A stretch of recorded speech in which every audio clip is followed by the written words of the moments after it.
ఒక రాఖీ పండుగని అక్క తమ్ముళ్ళు అన్నా చెల్లెళ్ళు ఎంత పవిత్రంగా భావిస్తారో, ఎంత సంతోషంగా గుర్తుపెట్టుకుంటారో.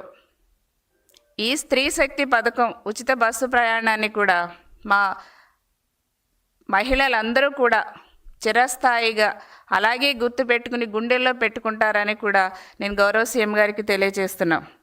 ఇంత మంచి కార్యక్రమం ప్రజలందరూ కూడా నిన్న ఎంత సంతోషంగా ఫీల్ అయ్యారంటే చాలా అసలు ఎలాగ చంద్రబాబు నాయుడు గారి యొక్క మేము రుణం తీర్చుకోవాలి అని చాలా సంతోషంగా నిన్నందరూ కూడా ఒక పండగ వాతావరణంలో అందరూ కూడా చాలా హ్యాపీగా ఫీల్ అయ్యారు.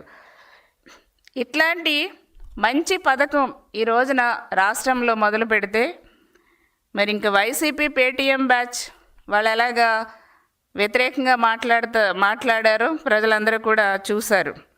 ఇంత మంచి పథకాన్ని కూడా వాళ్ళు వక్రీకరిస్తున్నారంటే ఇంక వాళ్ళని ఏమనాలో ఇంక ప్రజలకే వదిలేస్తున్నాం. తప్పుడు ప్రచారాలు చేస్తున్నారు వైసీపీ వాళ్ళు. దీన్ని తీవ్రంగా ఖండిస్తున్నాం. ఒకటే చెప్తున్నాం వాళ్ళకి, ఈ రోజున భారతీ రెడ్డి గారు కూడా ఈ బస్సులో ప్రయాణం చేయొచ్చండి. కాకపోతే ఆంధ్రప్రదేశ్లో ఆధార్ కార్డు ఉండాలి, ఐడి కార్డు చూపించాలి ఇక్కడ.